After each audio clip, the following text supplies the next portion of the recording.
Muy buena tarde a todas y todos los presentes.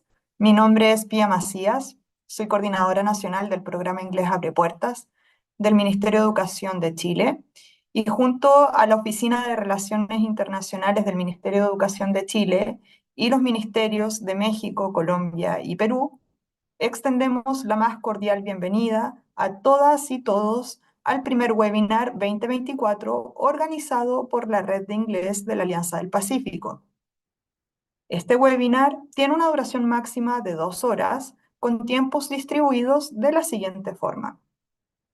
Iniciaremos entregando un contexto y antecedentes de la Red de Inglés de la Alianza del Pacífico, seguido de una ronda breve de presentaciones de la organización para continuar con el primer workshop denominado Formative and Summative Assessment, continuado de un pequeño break para poder registrar nuestra asistencia y continuaremos con un workshop número 2 sobre Peer Reflection and Professional Development.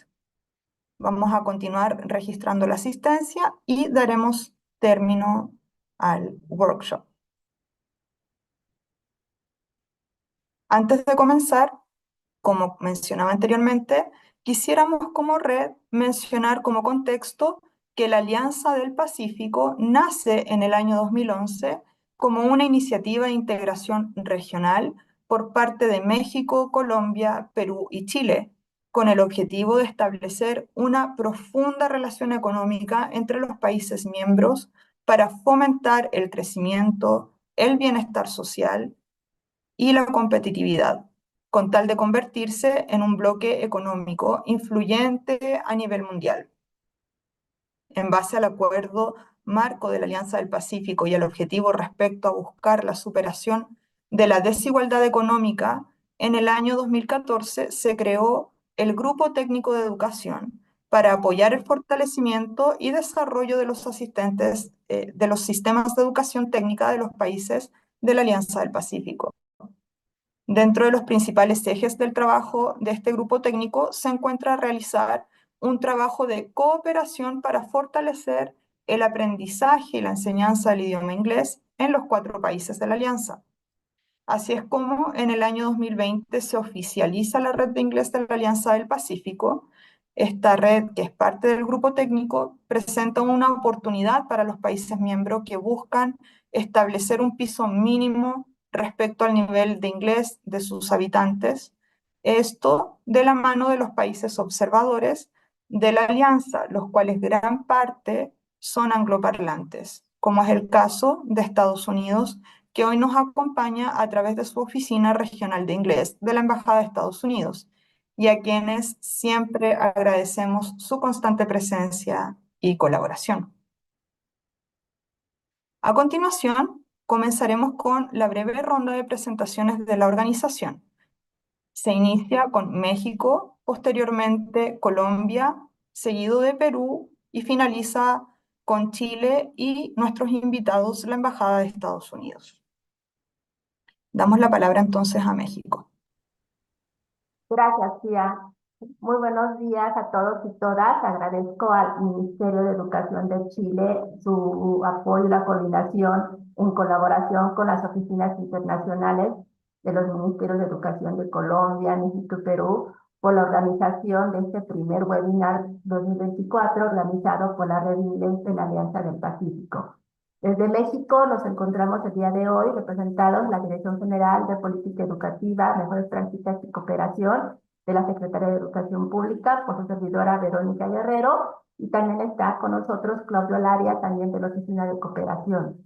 Igualmente, desde la Secretaría de Educación Pública de México se encuentran nuestros colegas del área técnica del Programa Nacional de Inglés, a quienes doy la palabra para que se presenten. Muchas gracias. Hola, buenas tardes. Mi nombre es Mariana Solís, soy coordinadora nacional del Programa Nacional de Inglés, mejor conocido como PRONI, que contribuye a que las y los educandos de escuelas públicas de nivel preescolar, primaria y secundaria cuenten con los recursos necesarios para el aprendizaje del idioma inglés como lengua extranjera. Es un honor representar a nuestro país en este webinar organizado por la Red de Inglés de la Alianza del Pacífico. Extiendo un cordial saludo por parte de la Subsecretaría de Educación Básica, la doctora Angélica Noemí Juárez Pérez, y del maestro José Emilio Mejía Mateos, director general de Gestión Escolar y Enfoque Territorial, bajo cuya dirección se encuentra adscrito el PRONI. Asimismo, saludamos con respeto y aprecio a las figuras educativas que imparten la disciplina inglés de los 4 países miembros de la red de inglés, al Ministerio de Educación de Chile por su liderazgo en este seminario y a la Embajada de Estados Unidos, cuyo valioso aporte contribuirá de manera significativa al fortalecimiento de nuestras prácticas pedagógicas. Muchas gracias.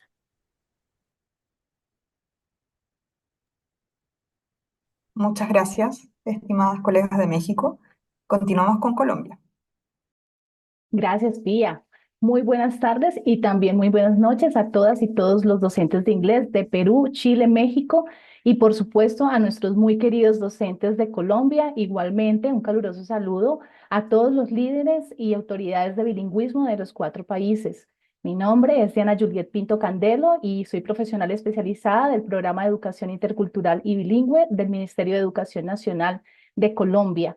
Como parte del equipo de la red, es un honor para mí y un placer estar el día de hoy aquí acompañándolos en este webinar que hemos organizado con mucho compromiso y, por qué no decirlo también, con mucho cariño para todos los docentes de inglés de los 4 países. Quiero agradecer este espacio de intervención también para felicitar y agradecer al Ministerio de Educación de Chile por el excelente liderazgo que ha tenido este año con la red en cabeza de Pía Macías, al igual que a mis colegas de México y Chile, y por supuesto a la Embajada de Estados Unidos por acompañarnos en el día de hoy en este espacio.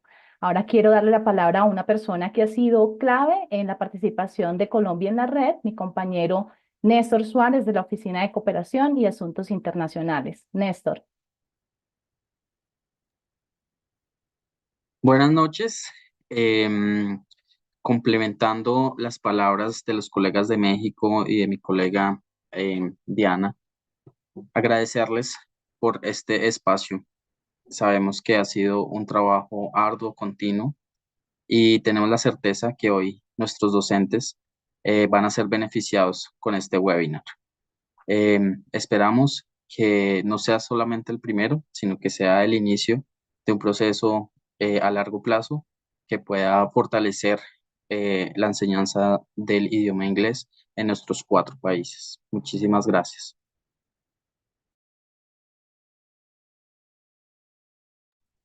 Muchas gracias, colegas de Colombia. Damos entonces el pase a nuestros colegas de Perú. Muy buenas tardes, estimadas y estimados docentes, a las autoridades del Ministerio de Educación de Chile que han hecho posible esta transmisión en coordinación con los países miembros de la RIAP. Mi nombre es Silvia Pinto Guamán, punto focal de la RIAP, especialista pedagógica de inglés de la Dirección de Educación Secundaria del Ministerio de Educación de la República del Perú. Les traigo el saludo de las autoridades del Minedu, así como de los maestros de mi país, quienes seguramente se encuentran muy emocionados de poder fortalecer sus competencias pedagógicas en este evento. Este webinar, que contribuye, por supuesto, al fortalecimiento de la praxis del docente, con el consiguiente impacto en los aprendizajes de los estudiantes, es un evento que se ha realizado gracias a las coordinaciones, al apoyo mutuo y, por supuesto, también al soporte que nos ha brindado Rilo Andes en este caso. Pero queremos agradecer, por supuesto, muy especialmente al liderazgo que ha mantenido Chile en la persona de Pía Macías y todo el equipo que la ha venido acompañando para poder hacer realidad este evento en apoyo justamente y contribución para el fortalecimiento. Por lo tanto, es un gusto enorme ser parte de este evento y la posibilidad de haber contribuido a que se haga realidad un evento de esta magnitud para beneficiar finalmente al estudiante en el aula, donde seguramente nuestros docentes y participantes podrán implementar aquello que han aprendido en estas sesiones. Muchísimas gracias.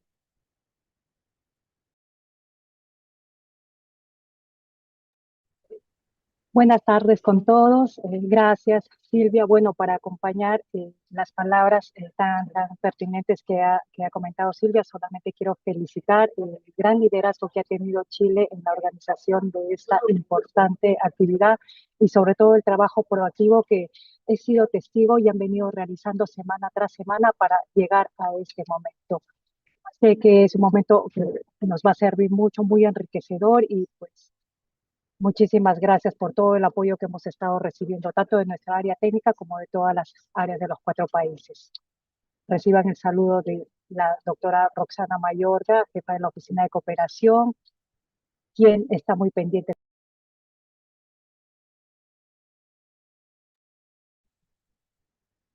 Muchas gracias, colegas del Perú. Continuamos con Chile, con la Oficina de Relaciones Internacionales. Gracias, Pía. Muy buenas tardes a la red de docentes y bueno, también sumarme a las palabras de halago sobre el liderazgo que ha tenido Pía en esta red de inglés y también dar el agradecimiento a la Embajada de Estados Unidos, a los Ministerios de Educación de Chile, Perú, Colombia y México. Y como decía Néstor, esperar que esto sea el inicio de una continuas jornadas de webinar, que es un arduo y gran trabajo que ha podido liderar la red de inglés. Muchas gracias, Pía, y sin ningún más preámbulo para poder comenzar. Muchas gracias, Javier.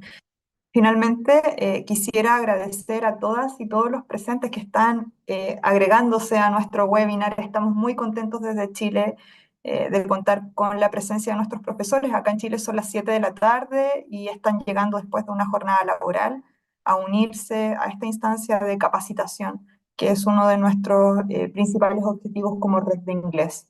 También sumarme a las palabras de admiración y de agradecimiento a mis colegas de México, de Colombia y de Perú, puesto que todo lo que hacemos como red es un trabajo colaborativo en beneficio de nuestras y nuestros docentes de inglés. Así es que muchas gracias a todas y todos y damos entonces la palabra eh, a nuestro invitado que viene desde la Embajada de Estados Unidos, pero antes de darle la palabra quisiera hacer igual una mención honrosa a nuestras colegas que siempre nos colaboran de la Embajada de Estados Unidos, que es Carolina Bustos, y nuestra Reload, Sandra Story. Muchas gracias por gestionar y por estar presentes hoy día. Doy entonces la palabra al representante de la Embajada de Estados Unidos, que nos acompaña hoy. Muchas gracias, muchas gracias. Hola a todos, mi nombre es Kevin Parker. Yo soy oriundo de los Estados Unidos, del estado de Tennessee. Y ahora yo soy el English Language Fellow en Santiago del Estero, Argentina. Aquí yo trabajo con el Centro Binacional Acicana de Santiago del Estero. Originalmente yo soy profesor de español ya en los Estados Unidos. Y ahora trabajo en el tema de inglés, lo que muy lindo, me encanta. Y por eso estoy muy emocionado por compartir con todos ustedes un poco acerca de la evaluación y de comunidades de práctica. Esta presentación va a ser en inglés y les digo, como soy de Tennessee, van a notar un acento distinto, digamos, porque nosotros del sur del país tenemos acentos distintos. Pero bueno, vamos a hablar en inglés, usar un poquito de Spanglish como sea necesario. Pero muchas gracias a todos de la Alianza del Pacífico por recibirme y por darme esta oportunidad para compartir.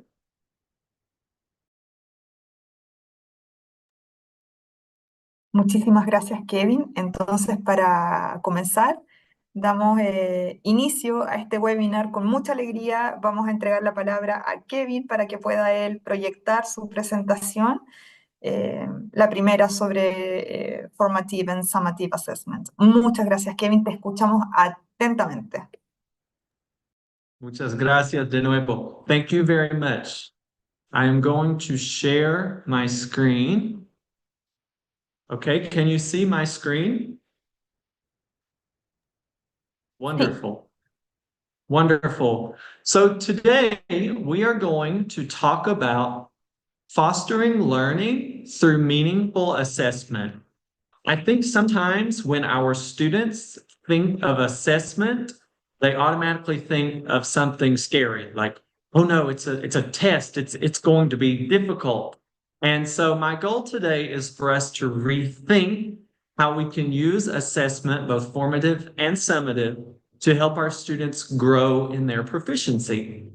So, I always like to start my workshops by asking you how you're feeling. And so, no matter where you are, if you're by yourself, if you're with someone else, with maybe a group of teachers, I want you to ask yourself, which of these llamas are you feeling like today?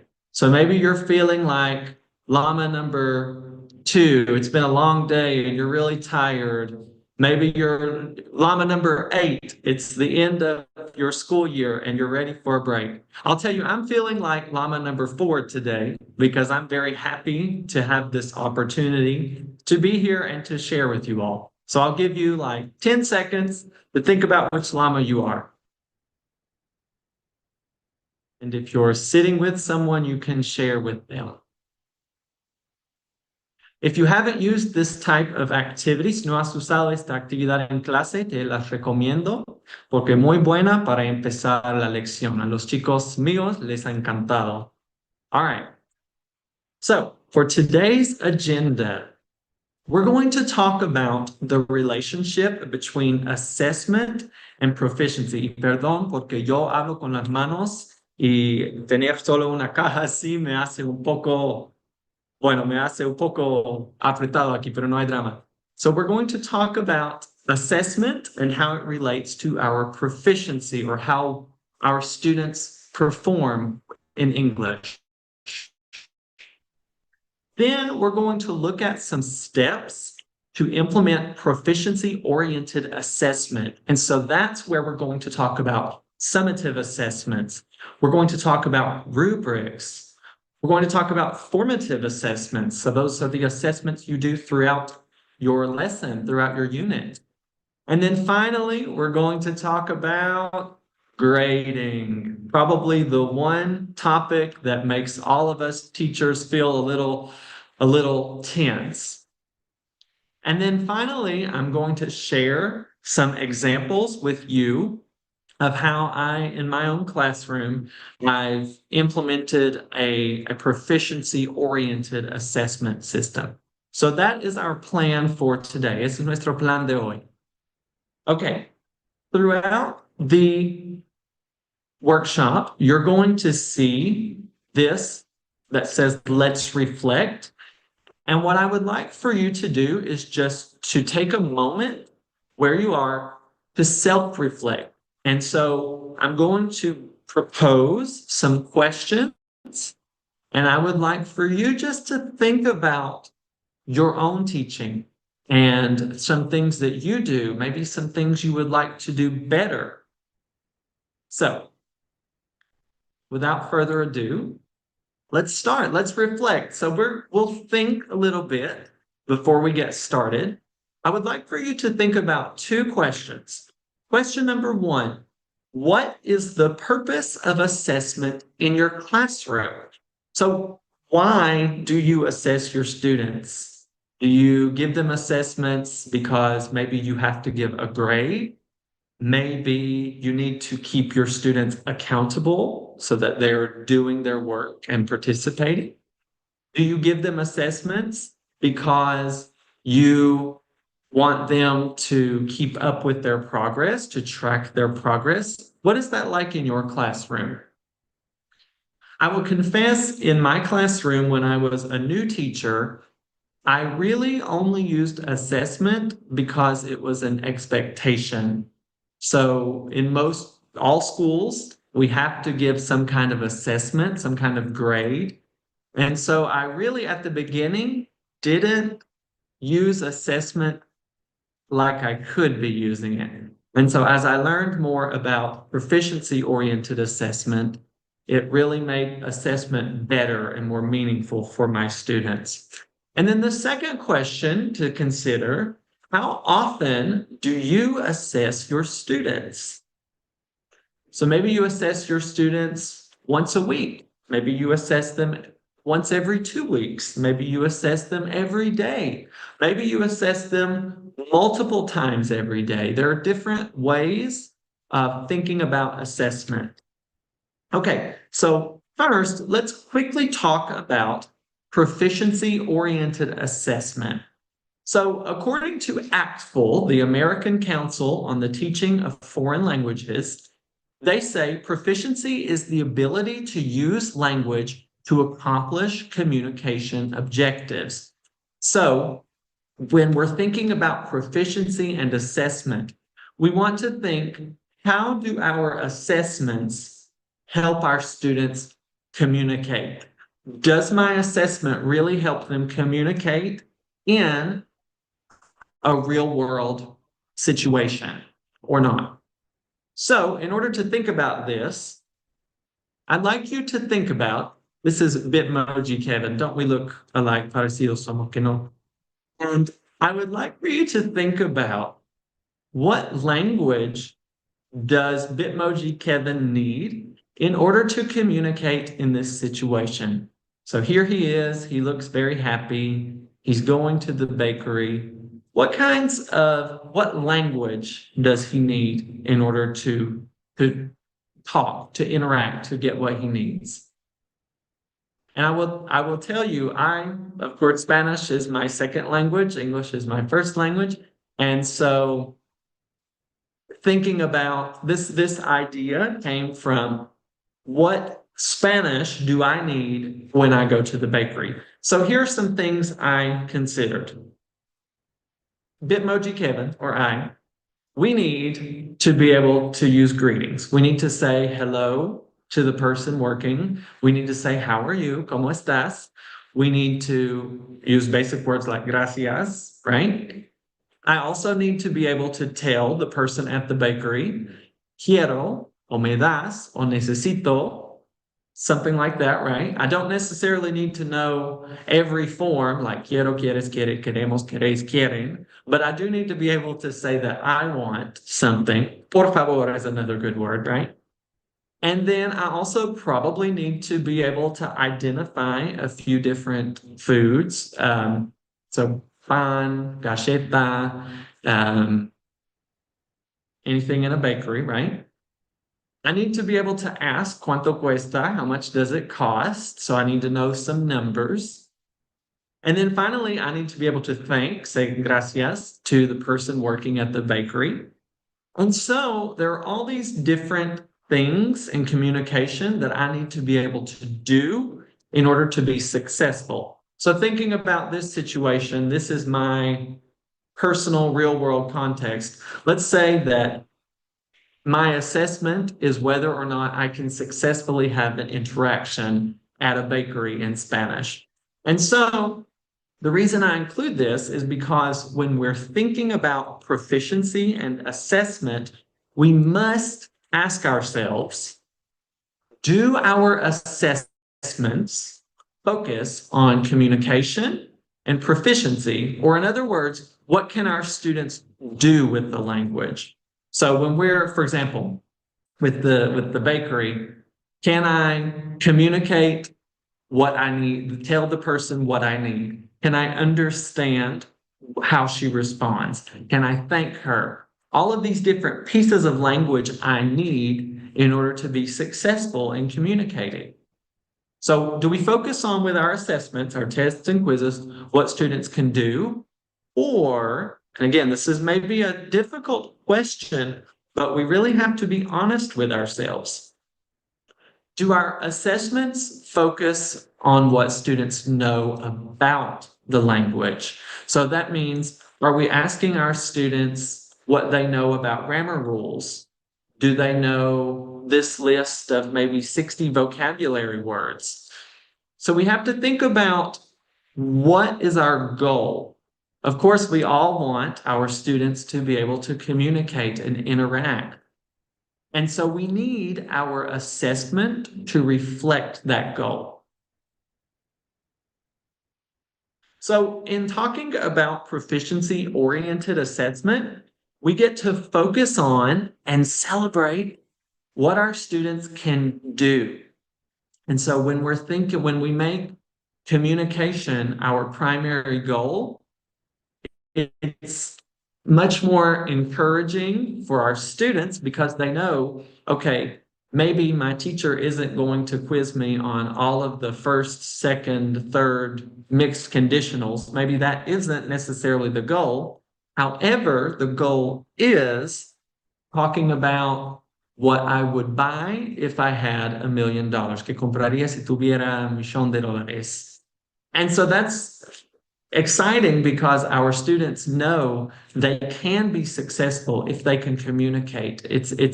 But going back to this question, focusing on what they can do versus what they know about language. Okay, so let's reflect and just think about what are the 4 domains of communication. We're using these 4 domains or some of the 4 domains right now. So when we think about the 4 domains, we're talking about the 4 skills: reading, writing, speaking, and listening. So when we are thinking about our assessment, our evaluation, we need to have the 4 skills in mind. Yes? So an interesting fact that I recently found, and I think we know as language teachers, is that each domain develops at a different rate. And I love this quote from Grant Boulanger, and I probably mispronounced his last name. He was the 2015 Minnesota Teacher of the Year. And Grant says, first, we learn to listen. Then we learn to read what we've heard. So we have that listening skill developing first, and second, reading develops. Then we learn to write based on what we've heard and what we've read. So we have to read and listen, have lots of input before we can produce. And then lastly, we speak because we've heard, read, and written. And so I think when we are considering our assessments and what assessments are appropriate for our students, we really have to keep in mind their level of English ability. So for example, maybe you teach level 1 and you're working with A1 students who have no previous experience with English. So maybe assessment in level 1 should focus more on listening and reading because those are the skills they develop first. And then we're going to reflect again or think about what are the 3 modes of communication. So this is very similar to the 4 domains, except it's in a different package, we can say. So the 3 modes are interpretive. So that's our listening and reading abilities. Interpersonal, which is going to be our conversational speaking, and our conversational writing. So of course that can be sending WhatsApp messages or sending messages on the internet, on Instagram, on Facebook. It can also be, of course, our students love to play video games. So that can be that conversational writing piece. So it's the back and forth one-on-one. And then we have the presentational mode. So that's when you're speaking, you're giving, maybe it's a presentation, but you're speaking to a group, kind of like I am doing now. And you don't have instant feedback. So you're speaking, you're writing something, but the audience isn't necessarily going to respond. Okay? So as we're talking about different types of assessment, you will hear me refer to the 3 modes of communication and the 4 domains. So we're talking about more or less the same ideas, but I just want you to know those are the things that we'll be looking at. Okay, so we're going to look at some steps that you can take to implement proficiency-oriented assessment. Y yo quiero decir que capaz no vas a hacer todos estos pasos, que capaz encuentras algo y piensas, yo podría intentar tal evaluación, tal assessment en mi clase fácilmente. Okay? So, it's a lot of information, es mucha información, pero no te estreses. Okay? Toma lo que te gusta, deja lo que no por el momento, o si algo te destaca y quieres intentarlo luego, ponelo, hacer una foto y espera, intentarlo en otro momento. Muy bien. Okay, back to English. All right, so our first step for implementing proficiency-oriented assessment, we need to set communicative goals. So that's kind of going back to the idea of the bakery scenario. And let me go back. So we have to ask ourselves, what language do our students need to communicate? What is our goal? My goal in this situation was to be able to communicate, have an exchange at a bakery in Spanish for me, porque es mi segunda lengua, Spanish, okay? So we need to decide what are our communicative goals, and we have to ask ourselves, what are our real world goals for communication? What do we want students to accomplish? So for example, these ideas are from level 1. So if you teach level 1 and you like these, por favor, utilizarlos. So for example, maybe we want our students, our goal is for our students to interpret someone else's daily routine through listening and reading. So we want them to read about another person's routine and understand what they're reading. We want them to listen and comprehend what they're listening to. Maybe another goal, we want our students, this one maybe is more of an interpersonal. We want our students to compare and contrast their daily routine with a classmate's. So for example, maybe they have to ask, okay, what time do you wake up? Oh, I wake up at 7 a.m. What time do you wake up? I wake up at 6:30 a.m. And so we have to think about what are our goals? What do we want our students to accomplish? And we also have to ask if our goals are appropriate. Creo que he puesto una S en appropriate como en español, translanguaging, se me está mezclando. Are our goals appropriate for our students' current proficiency levels? So, for example, if you're working with A1 students, maybe a more appropriate goal is with listening and reading because those skills develop first, okay? Let's see. We also want to, as we're preparing our assessment, we want to think about backwards design. And so what backwards design is when you start at the beginning with your communicative goal and your summative assessment in mind. So you already know before you ever teach the lesson, how am I going to evaluate my students? What is going to be the ultimate assessment or goal? Okay? And so let's reflect. What is summative assessment? We hear that word a lot. And so when we think about summative assessment, and also we're going to talk about this as we do so, think about what types of summative assessment you use in your classroom. So summative assessment is the ultimate evaluation. Maybe the big test at the end, or at the end of everything, the whole unit, chapter, where you're going to see how well your students are doing. So those can be very traditionally, I think we are all familiar with exams. Maybe you escuchas la palabra exam y te da ansiedad. A mí igual. You think, oh no, exam, test.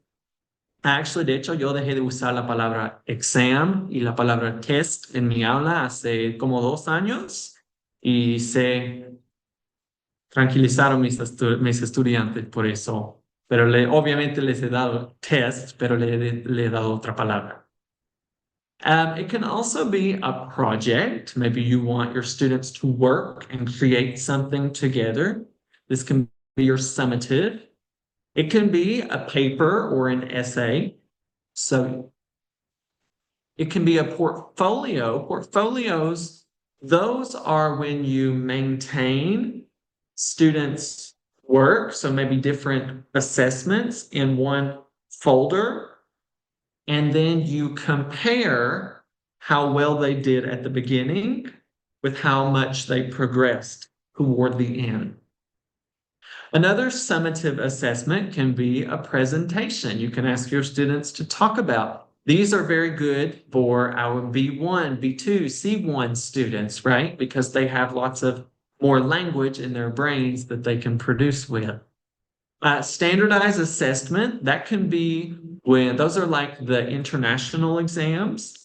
Maybe if you give an international exam in your classroom, you format your exams to model the international exam or another mandated exam. So standardized is just everyone kind of follows the same, has the same assessment. Quizzes, quiz. Con mucha frecuencia utilizaba la palabra quiz porque suena menos estresante como test or exam. So a quiz is very similar to a test, but typically students do not think of it as nearly as stressful. And then last but not least, your assessment, your summative assessment can be performance-based. So if you have your students kind of like giving a presentation, or you could have them do a conversation where they have to talk about some specific topic they have to prepare and share with you. So there are lots of different summative assessments that you can use, but we want to remember or to plan our summative assessment at the beginning. So before we ever teach a lesson, we want to know what goals should our students accomplish. Okay, and a great way to do that is by creating rubrics. And I'm going to show you. So this is an example of a rubric I created, actually ChatGPT created for reading. So with a rubric, if you teach your students how to understand and read the rubric, it's very clear for them. They know exactly what you are expecting. And therefore, they're much more motivated. So if they know, I have this assessment, a writing assessment, and so here is the rubric that I need to look at. So in order to maybe make a high mark 4, I have to do all of these things with vocabulary and grammar and content and task completion. And so your students can self-reflect, which is really helpful for them because then they see what they need to improve. Rubrics are very good because they provide immediate feedback. So for example, if you have your students write maybe a paragraph, instead of, okay, turn in your paper and the teacher will grade it, and nos toma como 3, 4, 5 semanas para calificar todo, Your students can look at the rubric and they can instantly know how well they did. You can also teach your students how to peer assess each other's work using rubrics. Rubrics are also great because they improve the communication between teachers and students. So, instead of having my students write something and turn it in and wait 3 weeks for results, They can receive immediate feedback, and they can ask me questions now. Rubrics are also helpful because they support students with learning disabilities or other executive function disabilities. So those students know exactly what your expectations are. So we can create rubrics for any of the three modes. So interpretive, interpersonal, presentational, or for any of the four domains: reading, writing, speaking, listening. Now, in 2024, ChatGPT can be very, very helpful. So what I did in order to create a rubric, I just asked ChatGPT to create a novice high rubric, which is about an A2 level rubric for reading. So I wanted my students to read a passage and to self-evaluate how well they understood. Did they understand the content? Did they understand new vocabulary? Could they use context clues to figure out, to infer? And so I had ChatGPT create a rubric using the ACTFL proficiency standards, which are the American Council on Teaching of Foreign Languages that we talked about. And it instantly gave me a rubric. And so this was the rubric that it gave me. You also notice I told ChatGPT to create a rubric using student-friendly language, because the original rubric it gave me was very complicated and it used big vocabulary that even I had to think, what? ¿Qué está diciendo? No entiendo nada. And so if you tell ChatGPT, you can be as specific as you like to create a rubric for you. It can do it easily. So this was a rubric I used. I wanted them to look at understanding, recognize words, different types of text, making inferences, and responding to text, so answering questions. So they had the awesome job that was like they did very well. They got the highest marks, highest grade, no problem. You got it. They did well. They accomplished the goal, but there were still some things they could improve, and then keep working on it was just like, okay, maybe you need some help. But the nice thing about rubrics is my students see this rubric, maybe a shorter one. This one is kind of long, and they can instantly know more or less how well they're doing. So maybe it was difficult. And so they know, well, I didn't really understand a lot of the words, so maybe I need to practice and read more. Here is one for an opinion essay using on writing. And so again, this was a rubric we created at Asicana, my institution, and we used with I think a fourth year group of students in their writing. Okay. Next, we'll move on to formative assessment. So I'll go quickly. I know we're running out of time. Formative assessment is the opposite of summative. Summative is the assessment at the end, the big test or project or paper or presentation. Formative occurs throughout instruction. So we use formative assessment informally and formally.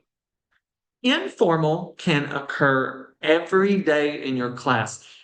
It can be as simple as oral questioning. Maybe you're talking about food and you ask your student, what's your favorite food? And your student just looks at you. You know that's assessment because you know, okay, they don't understand that question. We need to work on that. Another great informal assessment is thumbs up or thumbs down. And I like to have my students close their eyes and I make a statement. Maybe I say, okay, grapes are orange. So grapes are color orange. True or false? Obviously that is false. And since all of my students' eyes are closed, I can easily see who understands and who doesn't. And general observation, if you notice your students are struggling, That is an informal assessment. Then we have formal assessment. I love to use exit tickets. An exit ticket is a type of assessment you can use at the end of class. So before, maybe 5 minutes before your students leave, you tell them, okay, write 2 sentences about blah, blah, blah, blah, blah. Or answer these 5 questions. And before they leave your class, they give you the paper. So it's their ticket, es su boleto para salir. No pueden salir sin darte el boleto. I really like that. It keeps my students accountable, which I really enjoy.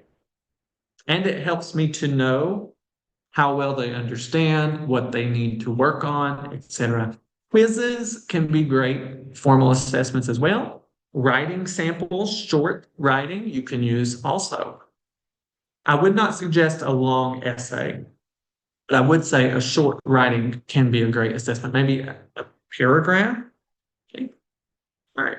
And so we're going to use our results of assessment to adjust our instruction. So we're going to see where our students are struggling, and that is how we're going to plan our next lesson.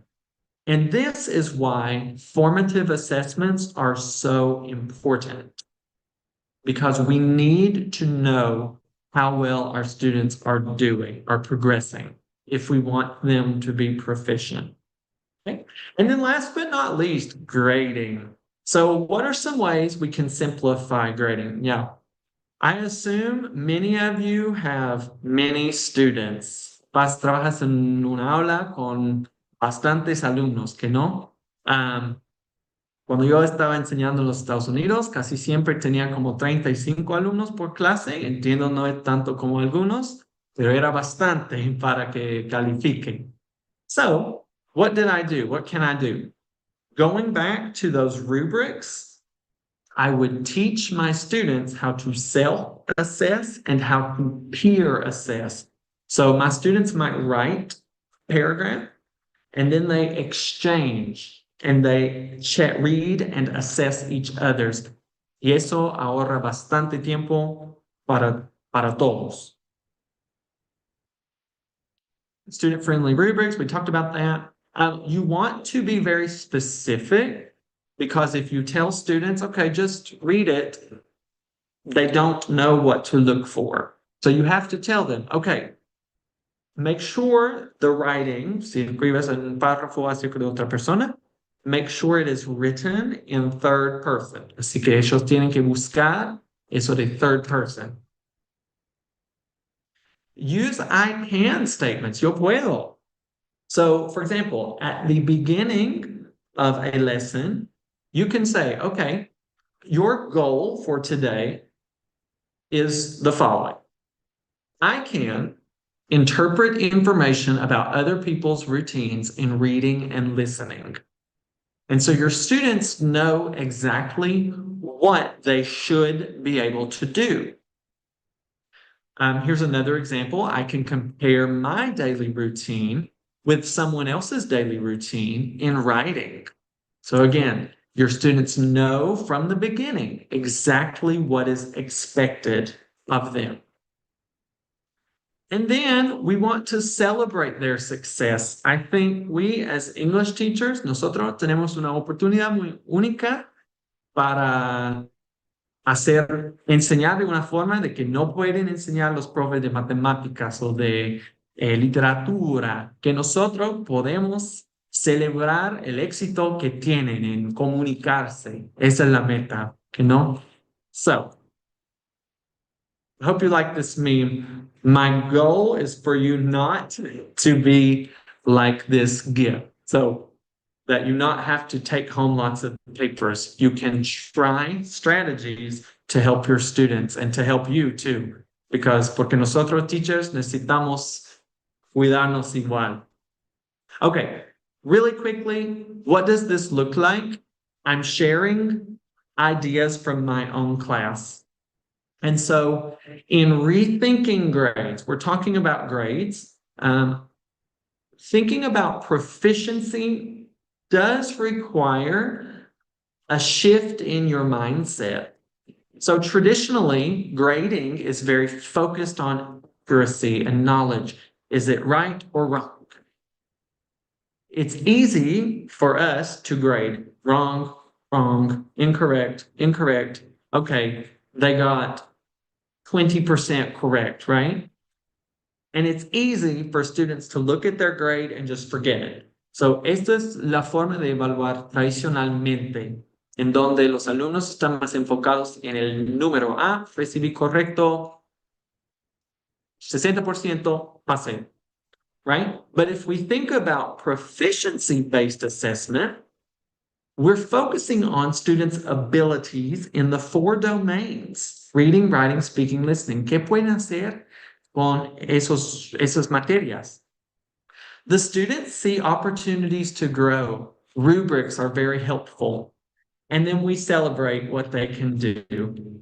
And so, really quickly, rethinking your grades, considering proficiency and communication, can create a culture of positive assessment. So your students aren't so nervous, there's a test. They're more willing to try if they know the goal is to communicate, not necessarily para conjugar bien los verbos, que la meta es comunicarse.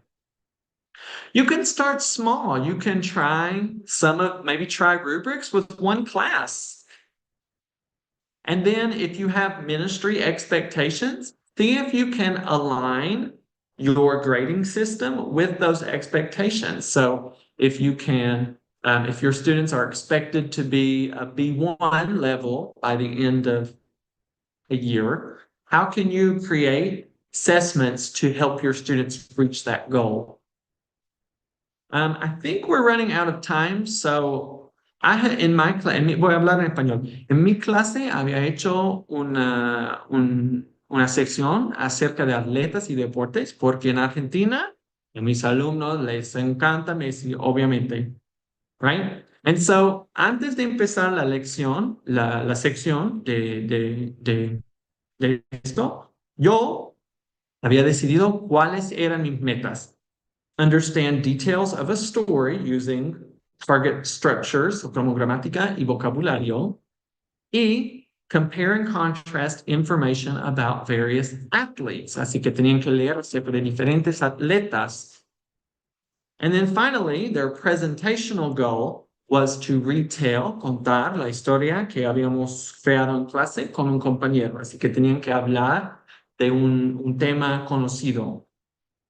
And so, with my categories in my gradebook were the following: listening, reading, writing, speaking, presentational, and interpersonal. And of course, with A1 novice students, more emphasis is on listening and reading. Perdón, hay un desfile aquí afuera. And so grammar, you're maybe thinking, well, Kevin, where are grammar and vocabulary? So grammar and vocabulary are contextualized within all 4 domains. Así que no les pido que conjuguen un verbo en este tiempo verbal, sino que me puedan escribir o hablar de un tema y que incluyan esa gramática y ese vocabulario. And so that's helpful for students because it's less stressful than just tengo que acordarme de todas las reglas gramaticales, hay muchas y no me acuerdo. Sin embargo, ¿qué puedo hacer? ¿Qué puedo escribir? Okay. I'm going to skip this. Last but not least, just to think about as we finish, which of these assessments can you include in your class now? ¿Has visto algo que piensas, yo podría empezar a evaluar a mis alumnos así mañana o el lunes? Or what changes can you make to your assessment next year? Okay, bueno, tengo que pensar mucho en lo que voy a hacer para mejorar mi evaluación, pero va a tomar tiempo, así que voy a empezar de nuevo con algo así en marzo, digamos. These are some references I used from this presentation and some additional resources available for you about assessment are americanenglish.state.gov. There are lots of free resources. Nos encanta free. Me encanta. American English for Educators is a Facebook page that does similar webinars to this one. And then lastly, Relo Andes also has a great Facebook page with monthly webinars as well. So thank you all very much for your time. If you have any ideas or questions, please feel free to send me an email. You can also connect on Instagram. Here's my Instagram handle. I'm also sometimes on LinkedIn, but mostly on Instagram and email. So thank you. Thank you all very much. Thank you so much, Kevin, for the amazing presentation, very clarifying. It's got many tips that we as teachers really value. So thank you very much for preparing this. Thank you. Thank you. So we will continue now with a survey. I'm going to do some code switching. Vamos a cambiar al español. Y a continuación, por los próximos minutos, voy a compartir la pantalla. ¿Me confirman si se ve bien?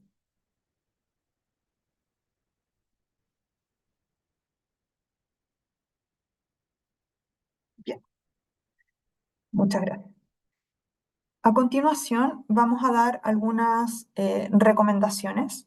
Este código QR que hemos preparado para las y los asistentes. Vamos en más de 1.800 personas que están viendo este webinar. Comentarles que está este código QR para que puedan ingresar y lo primero que van a encontrar es una selección del país donde ustedes están en este momento trabajando para que puedan seleccionar si es México, si es Colombia, si es Perú y si es Chile. Y luego de eso, el formulario les va a redirigir a las siguientes preguntas sobre este webinar. La recomendación es que si en este minuto, por diferentes motivos, alguien tiene que retirarse, pueda contestar de inmediato el formulario Google, la encuesta tipo registro de asistencia.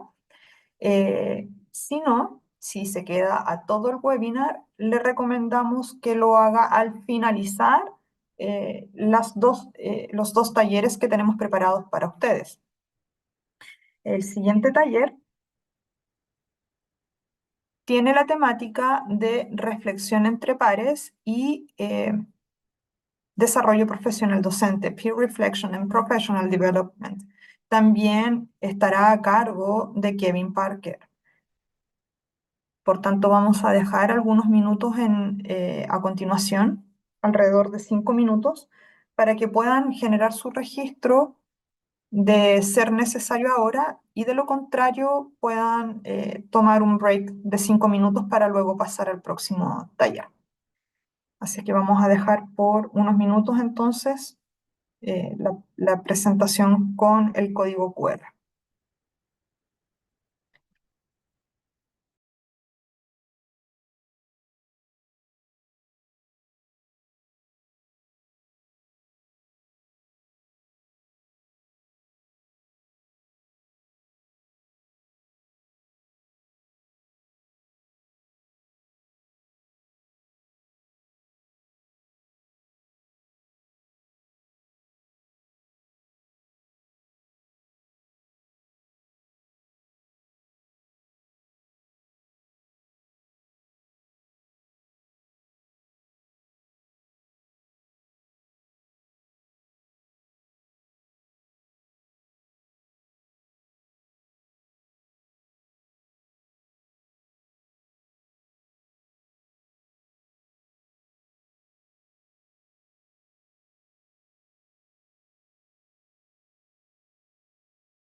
Comenzaremos la presentación en 1 minuto.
Ok.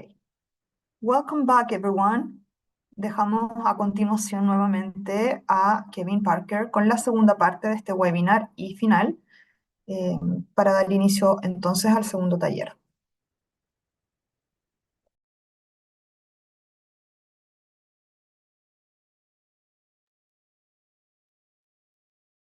Muchas gracias, gracias. ¿Listos? Excelente, excelente. Hola a todos de nuevo. Muchas gracias por estar. I'm curious if you noticed my accent. Remember, I told you I speak a little bit differently because I'm from Tennessee. Okay, so thank you again for being here. Thank you for sticking around. And if you're new, welcome. Again, my name is Kevin. So on our next presentation, we're going to talk about communities of practice. And you might hear some different names for this, but it's all the same. You might hear COP, community of practice. You might hear PLC, which is project learning cooperation, I think. You might hear just collaboration or just simply sharing ideas. So we're going to talk about why it's important to have a community of practice. And so to get us started, I really like to break the ice, romper el hielo un poquito. I'm just curious, we're going to play a would you rather game. And if you're watching, think about which one you would rather do. If you're with someone, you're watching with another person, tell them what you think, okay? So, question number 1. Would you rather A, stay late after school? So, maybe your classes end at 3 p.m., but you stay and finish grading your papers there. So you don't take any papers home. Maybe you're at school until 5 or 6 o'clock in the evening, but you finish. Or would you rather leave school on time, but take your papers home and grade them maybe on your couch? So just think about which one would you rather do? I will tell you, as a new teacher, I definitely preferred to stay late after school. In the United States, our classes usually end around 3 o'clock in the afternoon, and I would stay until 5 or 6 o'clock. Don't do that. Don't do it. I used to do that, but then I started leaving when it was time to leave. Sometimes I took papers home, but not a lot, but sometimes. So I think I would rather B. Today it would be B. I can sit on my couch and grade and watch Netflix. So, all right. Question number 2. Would you rather A, have 3 full months of summer vacation, but few breaks during the year? So maybe from December, January, February, there's no class, but from March to December, you're very, very busy. No, few breaks. Or would you rather only have 1 month of summer vacation, but have several breaks during the year? So maybe if you live in Chile or Peru, you only have the month of January, but you have lots of different breaks, like maybe a week in April, a week, 2 weeks in July, more breaks throughout the year. I think I would prefer to option B. I would only rather have 1 month of summer, but have lots of breaks throughout the year. I think that's good for my mental health. I like that. And then the last one, would you rather each student in your classroom have their own computer, but there are no books? So no books for students to read. They only have computers, but each student has a computer. So that's option A. Or option B, would you rather have an unlimited supply of books? And I'm not talking about textbooks. I'm talking about good books in English, but no technology. I think I would probably prefer during the pandemic, like 2020, definitely option A. However, now I definitely prefer option B. I would much rather have lots of books in English. Les he dicho que yo era profesor español en los Estados Unidos y yo siempre estaba buscando libros en español para que lean mis alumnos, pero era muy difícil encontrar libros en español. Así que la letra B, había sido mi sueño tener una biblioteca grande de libros en español. So I choose option B. Okay, so let's start our agenda. We're going to talk about benefits of participating in a community of practice. We're going to talk about how to form a community of practice, o le voy a decir COP. And we're going to talk about additional opportunities to collaborate. So here we go, teamwork. I hope you like memes. I decided that would be our theme for this presentation. Okay. Same thing, when you see reflection, I want you to reflect. Okay. So think about you personally. Do you currently collaborate with other teachers? And specifically maybe other English teachers? If you do, how often do you collaborate? So I know that we're very busy, we're teachers, and so sometimes it is difficult to find time to collaborate. So how often? Okay. So I found this quote from Anne Napolitano, and I really liked it. Humans need community for our emotional health. We need connection, a sense of belonging. And I love this last line. We are not built to thrive in isolation. We as human beings need connection. And I think, para ser muy sincero, como nosotros sabemos como profes, que a veces nos es muy fácil estar aislado, sentir aislado. Y porque yo en el aula puedo pasar muchos días sin ver a otro profe. Y eso es difícil, es un problema. Así que es muy importante tener algunas personas con quien conectarnos, compartir ideas. So, why do you think collaboration is important in teaching? So as we discuss, think about how does collaborate help you as a teacher? So what can you learn from others? And most importantly, how does it help your students? Okay, so that's the ultimate goal. We want our students to improve and make progress. So how can collaboration help us do that? Okay, so here is a quick definition for you. A community of practice, or a COP, is a group of people who share a common interest or practice, for us, English teaching, right? They actively engage with each other to learn and improve their skills within that domain and collectively develop a shared knowledge through interaction and experience. So we have a group of people, common interest, shared knowledge. Okay? And so this is the foundation for a community of practice. Put the word sustainable with group of people, because when we are preparing a community of practice, obviously we want to have a sustainable group, a group of people who are consistently there. We need a common goal and we need to share knowledge. I think that mientras estamos, si nos sentimos aislados, eso de share knowledge es muy importante para que nosotros podamos compartir, aprender más. So, okay, I have two options for you. We're going to talk, thinking about what a community of practice is. Which of these options is a community of practice? So option one, 3 teachers complain in the break room about how lazy their students are.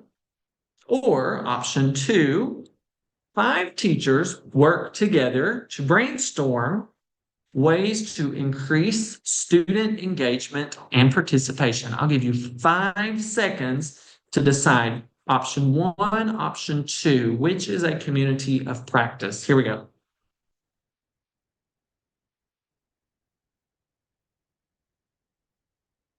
Okay, are you ready? So if you said option 2, you are correct. You are correct. Option 2 is a good example of a community of practice. We have a group of teachers, 5 teachers. We have our group. We have a common interest, so increasing student engagement, right? Maybe we want them to get up and move more and not just be sitting there bored. And so this is a good example. Option 1 is not a community of practice. Sure, there is a group of teachers. However, we're not creating a solution. In option 2, we're creating solutions. Option 1, we're just complaining. And so that's important to keep in mind when thinking about community of practice. Okay, so here's a great question. How can I form a COP, community of practice? What can I do? So there are 4 steps, depending on if you Google, si buscas por internet, encontrarás 5, 8 diferentes. Yo lo he resumido en 4. Step 1, we need to establish our group. Who is going to be part of our community of practice? Okay. Option 2, or step 2, I'm sorry, not option. We need to identify our purpose. So why are we forming this group? And we need to decide what our goals are. Step 3, we need to get organized. We need to plan. Now, often step 3 is the difficult part, because maybe I do have a group, me and 2 other teachers. There are 3 of us, and we want to help our students with their speaking. And we have a goal, we have a purpose, but getting organized is the most difficult challenge. Finding the time, finding, time in everyone's schedule for us to meet and discuss. So that's very important. And then step number 4 is going to be collaborate. So we're going to continue learning and growing from each other.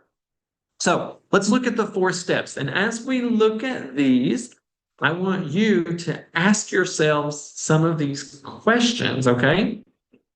All right. So step 1, we're going to establish our group. We're teachers. Doesn't this look like us? Parecemos a nosotros que no, que somos teachers. Y sí, somos superhéroes, creo. Sí, somos. All right, so we're going to establish our group for our community of practice. We need to ask ourselves, who is going to benefit, which teachers will benefit from being involved with the COP. So maybe I teach level 2 and my students are really struggling with their writing abilities, maybe with basic writing. So perhaps I want to ask the other level 2 teachers, hey, are you seeing similar issues? Would you like to collaborate? Let's work together and create a group to try to help our students.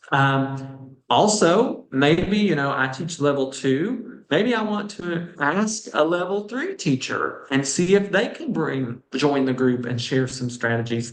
So when I create a COP personally, I like to keep it very open. I do not like to exclude people at all. So usually I might send a message to everyone in my school or in my department and say, okay, we're planning to do this. I've noticed this. I've talked with this other teacher. We're seeing similar issues. Can someone join us? Can some of you join us? And we create a COP. We work together. And so I like to keep it very open because sometimes I'm pleasantly surprised, me sorprende, quienes dicen, sí, yo puedo ayudar.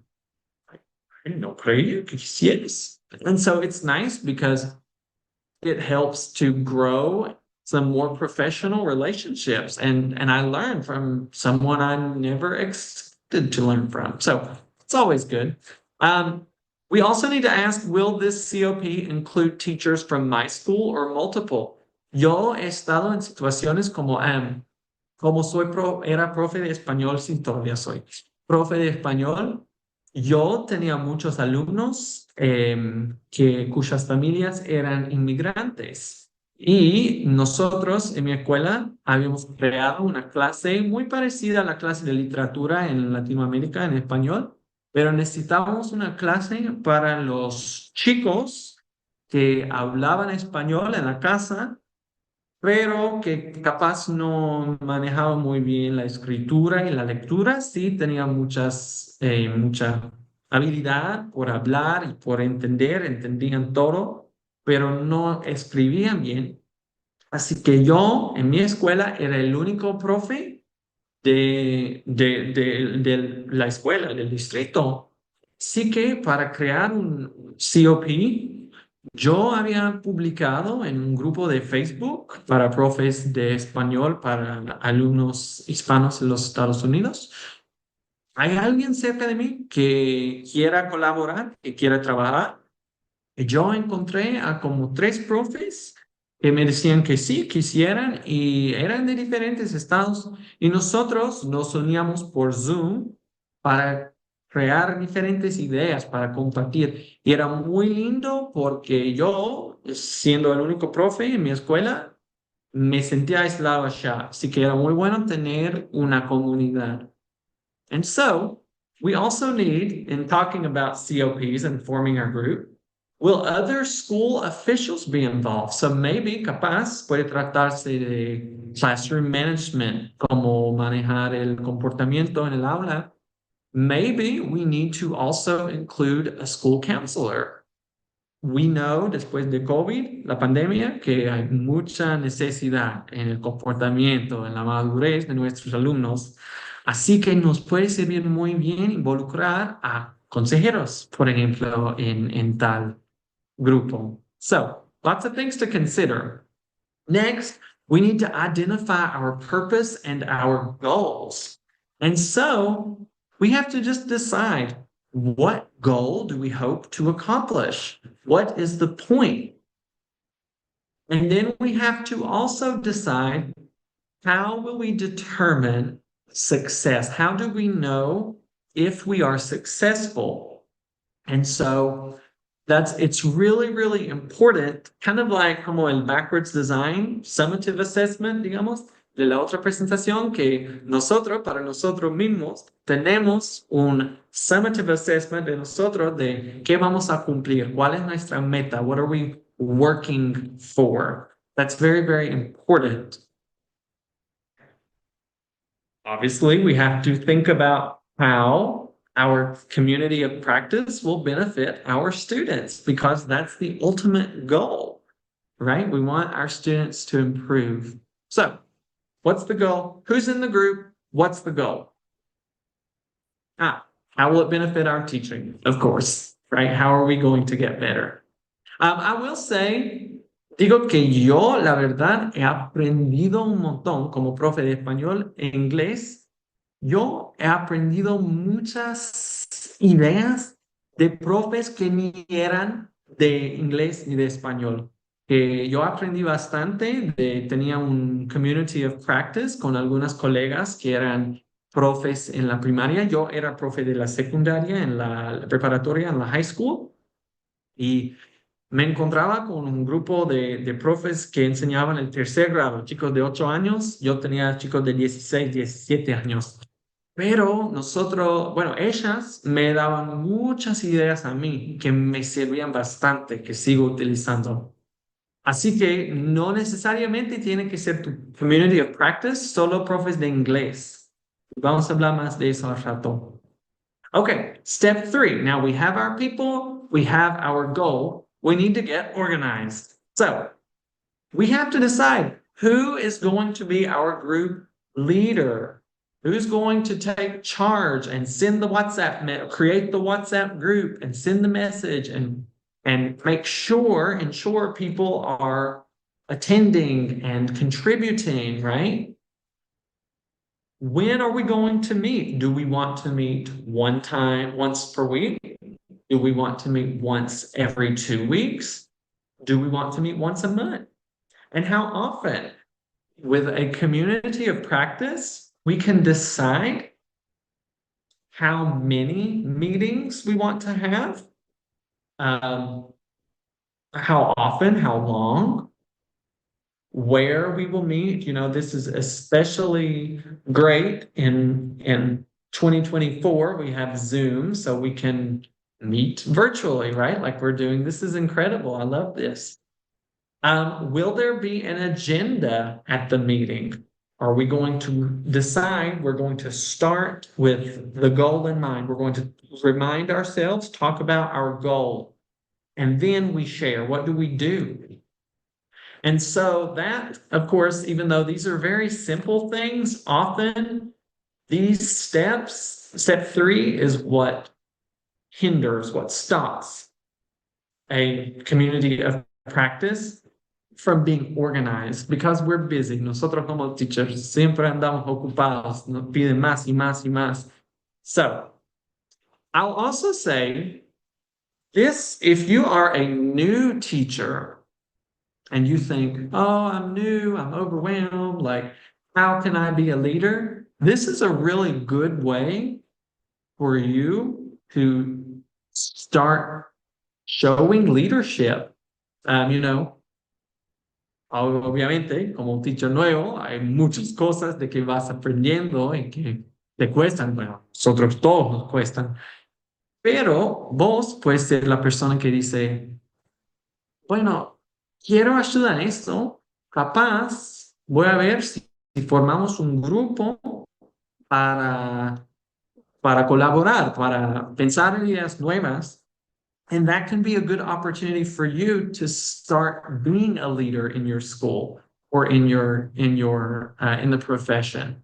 And so, new people, this is a great way to be a leader. Okay, like this duck, right? Okay, and then step 4, the last one, we want to share our knowledge and collaborate. And I know we're teachers, we work really hard, we're very proud of what we created and what we made, but it's really important that we share what we know with others. Como yo estaba diciendo, yo he aprendido más, casi 90% de lo que sé, he aprendido de otros profes. And so it's really helpful to share those ideas. And so we need to think about, when we're creating our COP, what strategies can I, digo yo intencionalmente, can I personally share with the group? Y teachers nuevos, esto es donde ustedes van a tener mucha que ofrecer. Bueno, ya tienen mucho que ofrecer, pero aún más que ofrecer, porque ustedes llevan menos tiempo enseñando, eran alumnos de los profesorados recién, así que tienen ideas nuevas y distintas que capaz nosotros, los que hemos enseñado por bastante tiempo, en que ya no pensamos. So this is your opportunity, your time to shine. Then, once we share, what strategies can we all try? So, por ejemplo, if our students have difficulties with writing, maybe writing a paragraph, let's say, okay, here's a strategy. Now, let's all go back to our classrooms. We're all, level 2 teachers, capaz, maybe. We're level 2 teachers. Let's all try this strategy and let's see our results. So it's kind of like scientific. We have a test, like a hypothesis. Ooh, what is going to work? We solve this problem. Let's test it. Let's try. And then how will we share our results? So maybe this week we share a strategy for writing. Todos lo intentamos en nuestras aulas individuales. Volvemos al grupo, compartir. Mira mis resultados. Así ha ido para mí. Yo he tenido éxito con esto. Mis alumnos han hecho bien. And we can compare what works and what we need to improve. And then reflecting on our process, our progress. So thinking of our goals. Are we meeting our goals? Are we seeing the results that we hoped for? And so that's really important in sharing and talking about these things. So here's an example that I thought of for community of practice. Let's say I'm a level 3 English teacher and I want some strategies for improving my students' writing. Maybe I'm a new teacher and I'm really not sure how to teach writing. So I say, okay, maybe let's work together. Can you help me? Can we help each other to create or brainstorm ideas for writing? And so we decide, okay, our group, the level 3 English teachers, we're going to have 4 meetings. They will be 30 minutes each, and they will occur every Tuesday. Okay, so we have a plan. Let's say meeting number 1 is to brainstorm key issues. So what problems are we seeing in our students' writing? Number 2, meeting number 2, maybe. We're going to think about, research, look at our own teaching, and we're going to share in meeting number 2 some strategies with the group. As a group, we're going to decide a shared strategy, una estrategia compartida para intentar. So, queremos asegurar de que todos tenemos resultados para compartir, que podemos intentar algo en común. So that's meeting number 2. Let's say the third meeting, we're going to bring results of our shared strategy. Vamos a ver los resultados, compararlas, ver lo que han hecho bien, cómo les ha ayudado, qué se puede mejorar. And then finally, we're going to, in our last meeting, we're going to reflect on our progress. And so, what are we going to do? We're going to, of course, share our results, and we're going to continue this conversation. Como ven, este COP no es necesariamente muy largo, solo 4 reuniones, pero queremos continuar la conversación, compartir lo que aprendimos con otros, entre nosotros, para aumentar las habilidades de todos. Okay? So this is one example. This is one idea. So how do I start a community of practice? What can I do to start it? Community of practice can spark, like an idea can spark just from a conversation. Maybe you're downstairs, you're in your break room having coffee, and you mention, my students really struggle understanding this reading, maybe a certain set of vocabulary in reading. And another teacher says, I I've noticed the same thing. Then you decide, okay, let's start a community of practice. Let's work together. Again, experience does not matter. It can be, puede ser tu primer año de docente, puede ser año 30 como docente, y tienes algo que compartir. Any teacher can start, anyone can start a COP. So we're going to collaborate with teachers about specific topics, and here's some ideas. Improving students' reading comprehension puede ser un tema del COP. Improving their writing skills can be a topic. High quality assessments. So, pensando en el primer taller, ¿cómo podemos aumentar la calidad de nuestras pruebas, de nuestra evaluación? What can we do to make it meaningful? It can be about classroom management, de como capaz tienes muchos alumnos con dificultades en autocontrolarse, digamos, self-control, self-regulating. And so you want to work with a team of teachers of how we can work together to improve our students' behavior and our own confidence in the classroom. So these are lots of different topics. You can also, this is really, really important. Esto es muy importante. You can collaborate with teachers from other subjects. And I know many people are the only English teachers in their school. And so if you can collaborate, for example, with the Spanish literature teacher, in Spanish literature, they're studying reading and writing. And so maybe you can work together to work on skills in both languages. And that's really great because then you start seeing cross-curricular skills. I have collaborated before with math teachers. So you're thinking, están pensando, ¿cómo has trabajado vos como profe de español?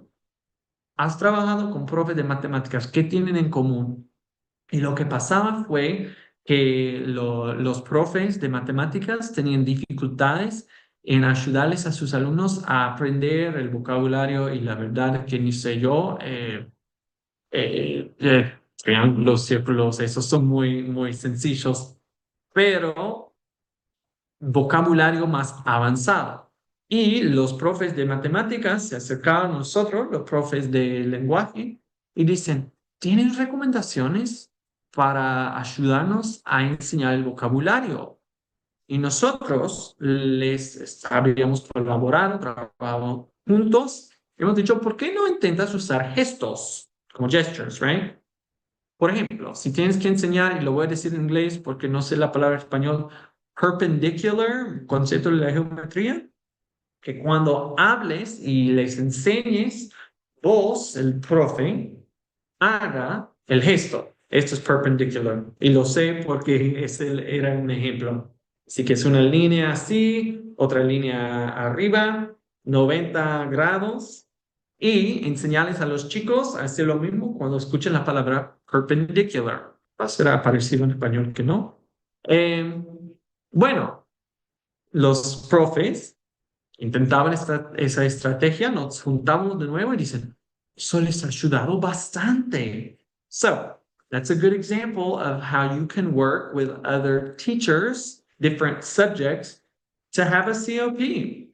And again, it's helpful if you're the only English teacher. Como yo estaba diciendo, yo era el único profe de español de hispanohablantes, digamos, y trabajar con aquellos profes de otros estados me servía muy bien. Y también yo colaboraba bastante con los profes de literatura inglesa, porque lo que enseñaban ellos en inglés avanzado era muy parecido a lo que enseñaba yo en español avanzado. Okay, so just think from where you are, which topics o qué materias, qué asuntos could you create or would you like to form a community of practice around? So, para vos, ¿cuál será lo que más te llama la atención? Por ejemplo, si quieres crear, si te cuesta classroom management, como el comportamiento, ¿Cómo, con quiénes y cómo podrías crear un COP para ayudarte? Okay? So maybe this is something you can think about. And so also you can think about how can a community of practice improve your own teaching? So what can you learn from other teachers? Como he dicho, yo he aprendido mucho de profesoras del tercer grado. Yo como profe de la secundaria aprendí bastante. Okay, really quickly. Benefits of having a community of practice, de compartir, de formar esto. It helps us to establish professional relationships. Como he dicho, a veces yo comparto la idea con todos los teachers y hay profes que me sorprenden por su deseo de participar y colaborar. Yo no esperaba que quisieran trabajar conmigo. Así que muy bueno. It also creates a very supportive environment. You know, we meet together, we help each other. It's very good. We can learn best practices. Hay mucha. Yo soy, si has visto mi Instagram, yo soy un gran nerd de la adquisición de segunda lengua. Y hay mucha investigación nueva en los 20, 30 años, 40 años recientes cerca de la adquisición. Yo no sabía nada de esto hasta 5 años capaz. Y por trabajar, colaborar con otros profes, yo he aprendido, he cambiado mi forma de enseñar. It also, having a community of practice leads to sustainable changes. You can improve your teaching. You can try different things and you see what works and what doesn't. Leadership skills. So there you go. That's a good way to be a leader and to organize something. And then further professional development. And so, quiero decir, we are all here today listening and participating. This is a great start for a community of practice. Finding a community, it can be virtual.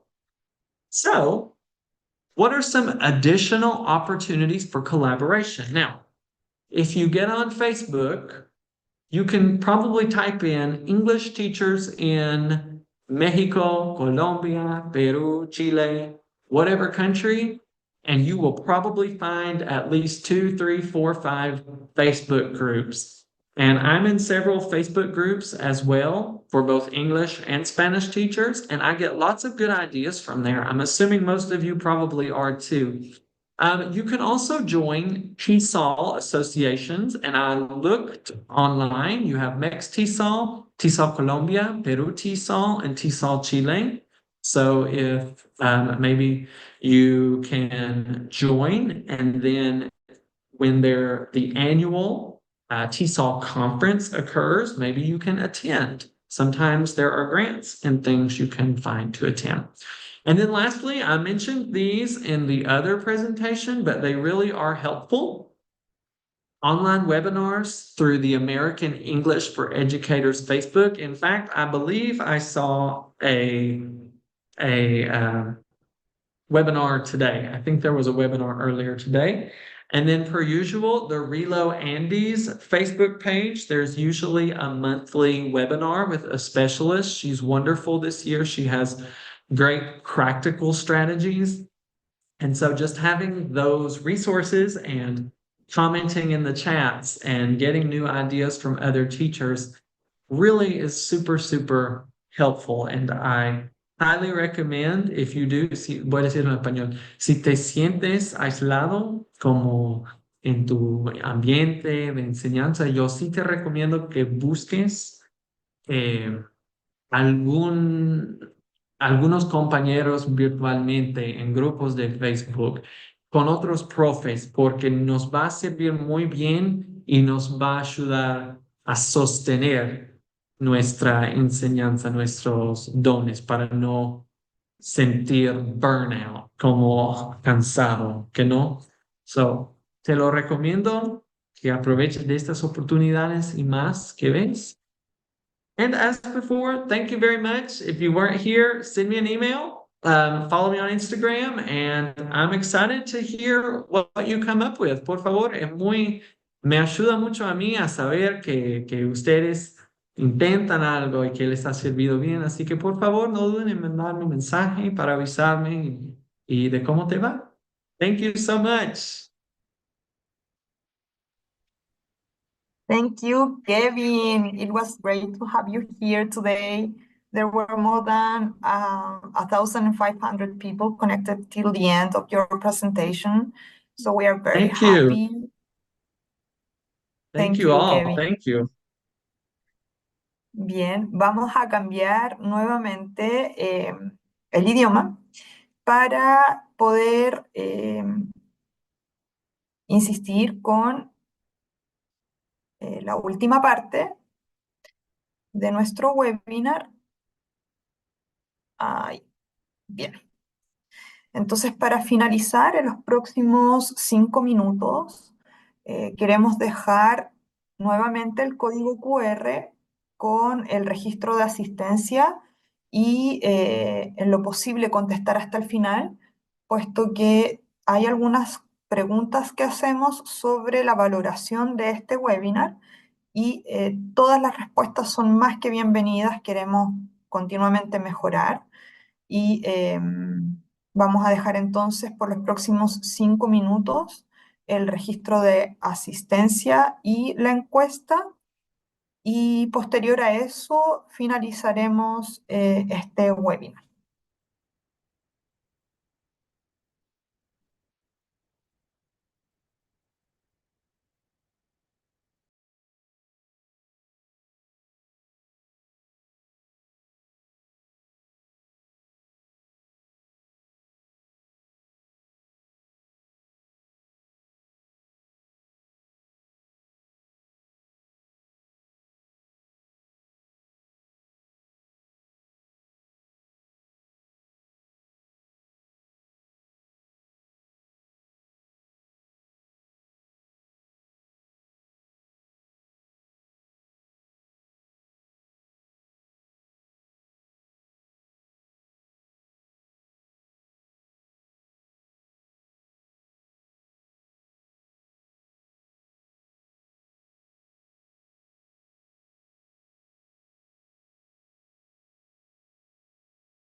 Publico esas Would You Rather a mi Instagram porque me interesa saber.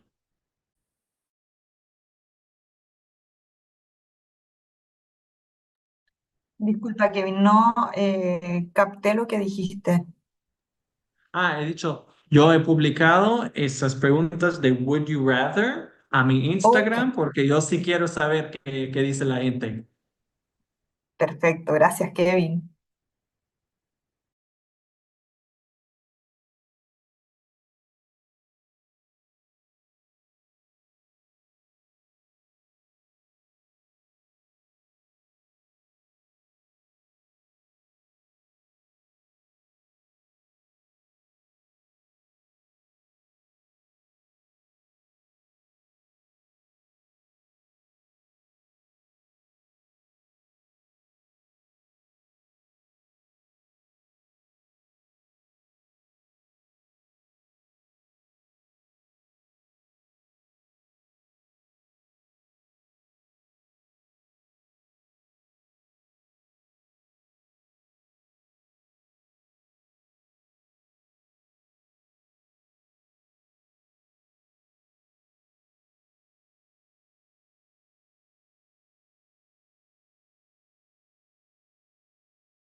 Muy bien. Nuevamente agradecemos la asistencia de todas y todos los docentes de inglés, asociados que están enseñando inglés en México, Colombia, Perú y Chile.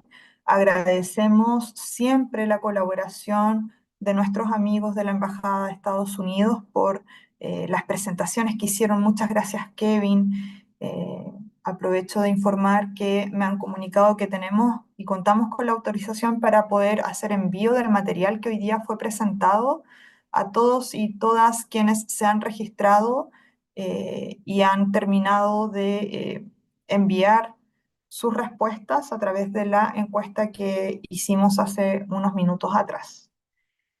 Agradezco a mis colegas, ministerios diferentes de México, Colombia y Perú por el trabajo realizado en conjunto y esperamos que este no sea el último webinar. Vamos a continuar haciendo instancias de capacitación docente y les dejamos invitados a mantenerse siempre en contacto con nosotros.